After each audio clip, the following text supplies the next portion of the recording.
everybody to a quick broadcast of Jerusalem's Gate. You have to bear with me. I'm having technical difficulties. I got a new camera, and I'm using it for the first time. It's very important what I'm fixing to say. And again, before I get started, I'm still a poor man, and it is, in fact, a cheap camera, so I can still say I'm a poor man with a cheap camera. So the thing I wanted to talk about is that, if you've been following Jerusalem's Gate, I've been speaking out about how our country has forsaken the Lord over the past few decades now, and many decades, that is, and how the Lord has been sending signs to both the United States and the world that the United States has forsaken the Lord. And we have to study what caused the United States to, as the Lord said in prayer, to divorce the Lord. Well, we talked about things like taking prayer out of the school, government, and workplace. We talked about the abortions. We talked about giving more rights to evil than good. And the list goes on and on and on, how the United States has forsaken the Lord. And you heard me say this many times. We have to cross, the first bridge that our country has to cross, the United States of America, is if we want to return as a Christian nation. The Lord, if you watch the news, has been begging and pleading the United States to return to the Lord.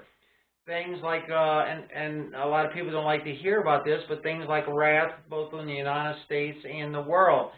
And we talked about the question that some people may have by why is the world being affected by what's happening here?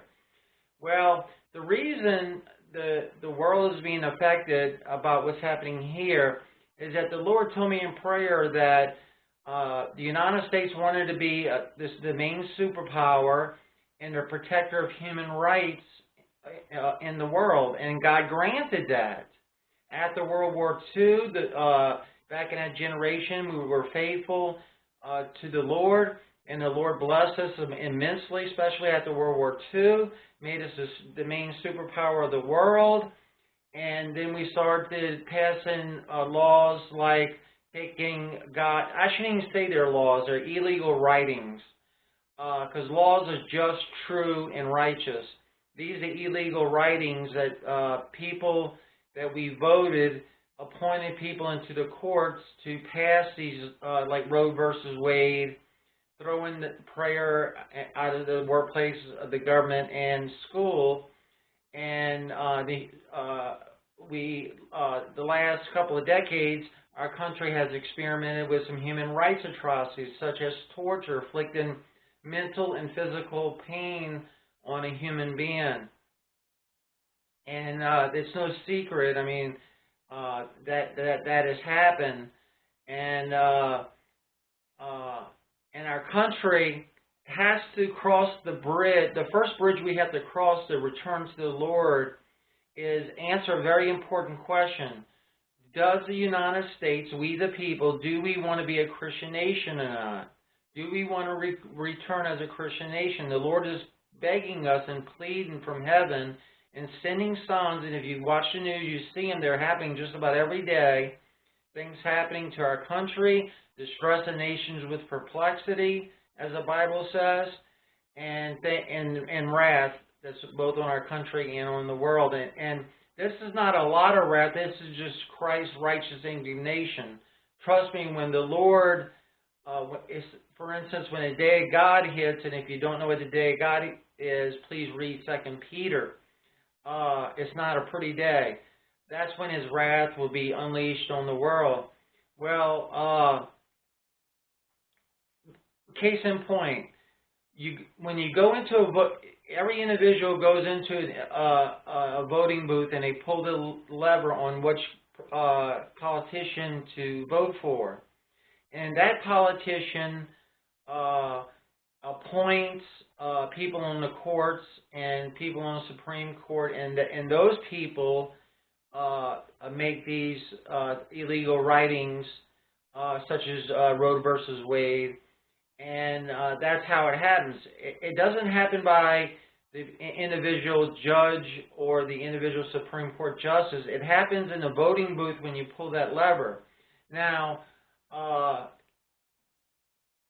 midterm elections are coming up. I'm not telling you to vote Republican or Democrat. That's something that you have to decide on yourself. I stay out of trying to suggest you should be a Republican or Democrat or independent. I'm staying neutral on that. I always have been. When a president does good, I talk about it. When a president does something evil, then I talk about it. But I base each commander-in-chief. We're commanded to respect authority, and we respect authority, be it that authoritative figure is good or bad. We respect authority, and it's commanded in the Bible. There's no powers to be but ordained by God. The powers to be are ordained by God. Those that resisted the ordinance of God will bring forth judgment on themselves. So we respect authority, either good or bad. We're an obligation to pray and respect authority. Now, when they do wrong, we have a constitutional right to speak out about that. That's what's supposed to make America so great. Like, case in point, the abortions, Roe versus Wade. That started, some people said, how in the world did our country get to a point where we're killing 2,000 children a day, tens of millions of children have died since Roe versus Wade has been passed. And it will go down in history as one of the gross atrocities that's ever been committed. But it started by somebody going into the voting booth and pulling that lever, and that politician appointed to the courts and when you vote on a president, that president appoints Supreme Court justices that fits their political agenda, and that's how things like Roe versus Wade got passed. It didn't get passed by the Supreme Court justice.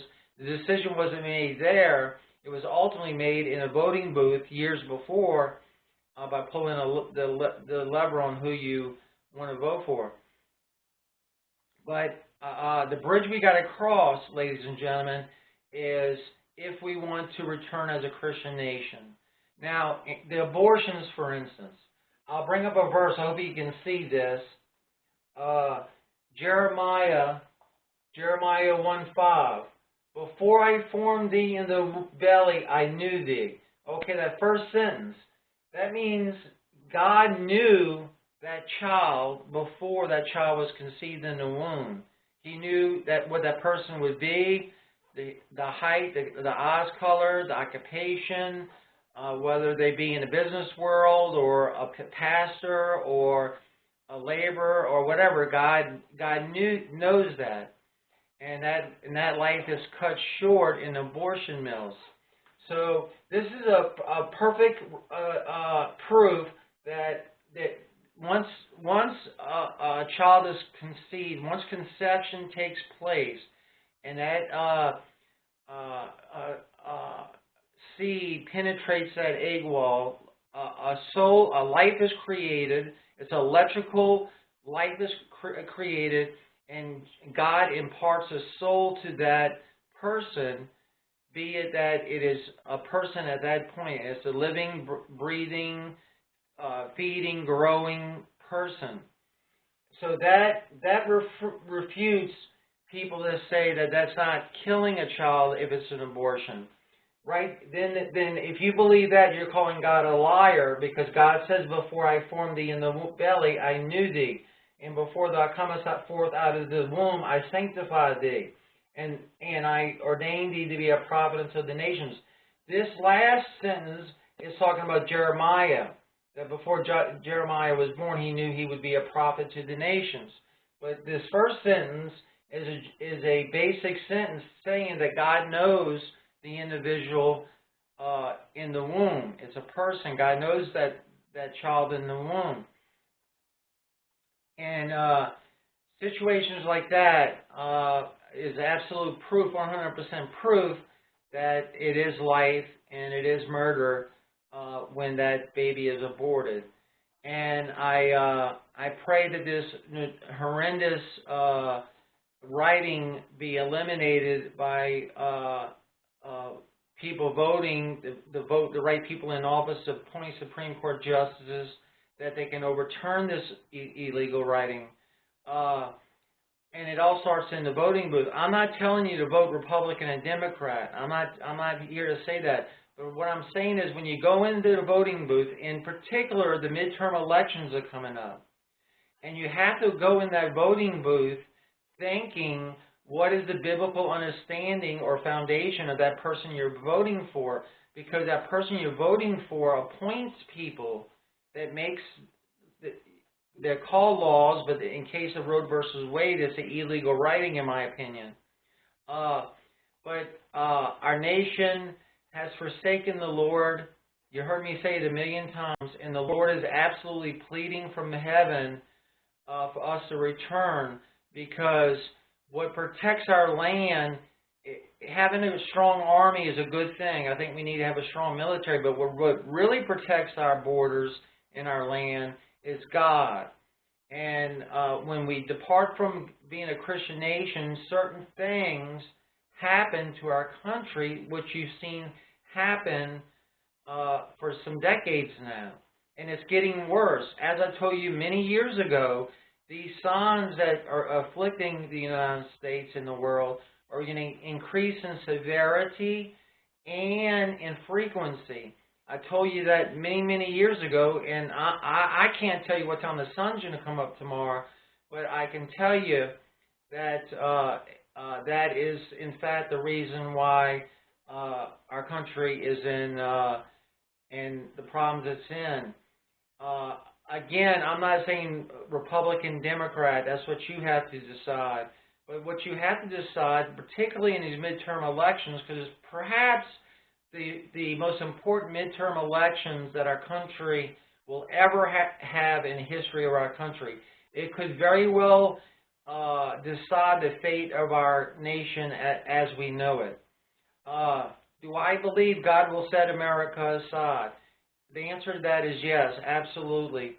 And He is pleading for us to return as a Christian nation, because our country cannot survive without Christ.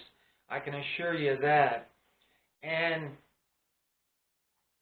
our country has experimented with torture. That's a well-known fact. Inflicting mental or physical suffering on a human being is it's not called interrogation, it's called torture. And it's called crimes against humanity.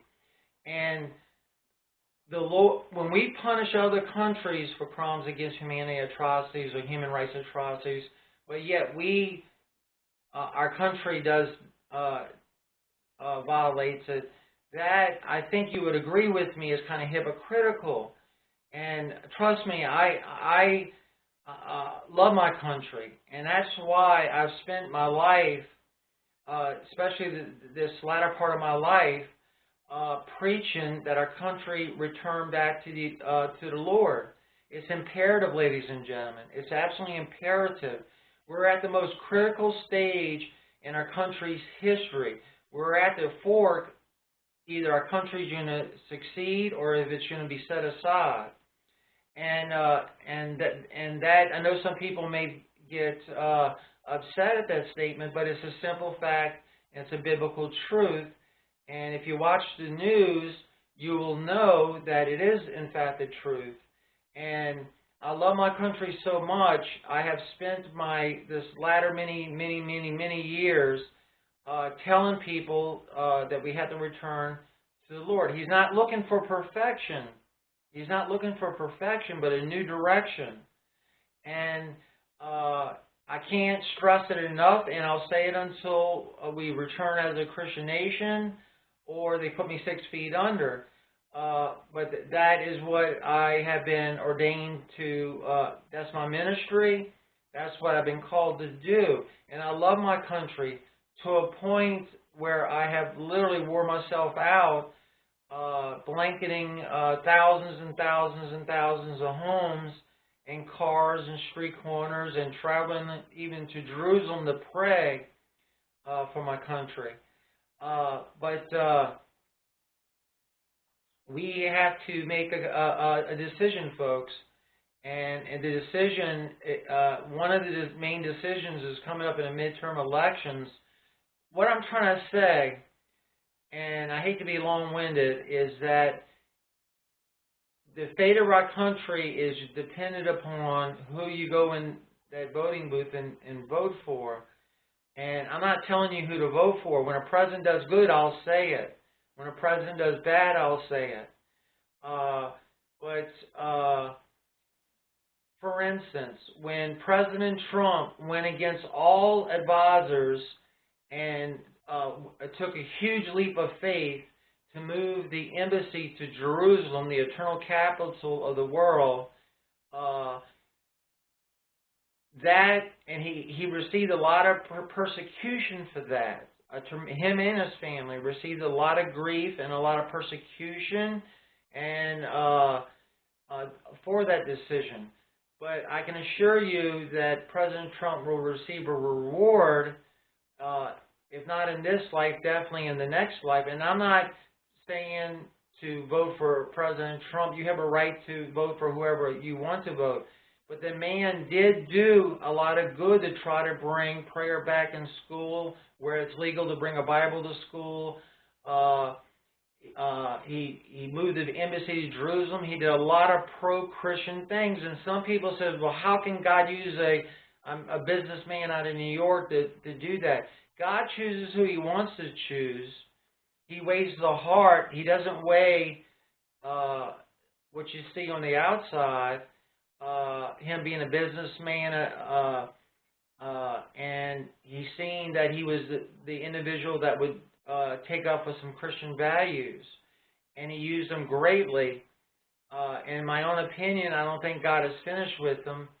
I think I think God is going to use him again, in my own opinion, either in office or out of office. But ladies and gentlemen, we have to return to the Lord. It's imperative. We have to return to the Lord. And if we want our country back as a Christian nation, unfortunately, it decides going into that voting booth, and the midterm elections are coming up pretty soon. And study the individual you're voting for and see what his or her biblical beliefs are, because that decides the outcome of our country. And with that said, I'll make it short. I know I was long-winded. I apologize. I know it was a long video. But remember, keep Christ in your hearts. He's not asking for perfection. He's asking for your heart. And God is telling me that He has many with Him on this fight to return our nation back as a Christian nation. And I hope you will too. With that said, remember, we love you dearly, and just think about it. Think about things like how to Roe versus Wade get passed. Let's use a biblical magnifying glass when you vote in the midterm elections.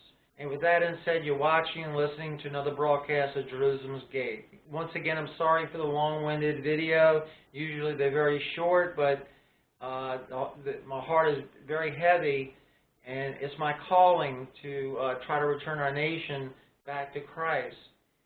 And with that said, again, we love you. Thank you for tuning in.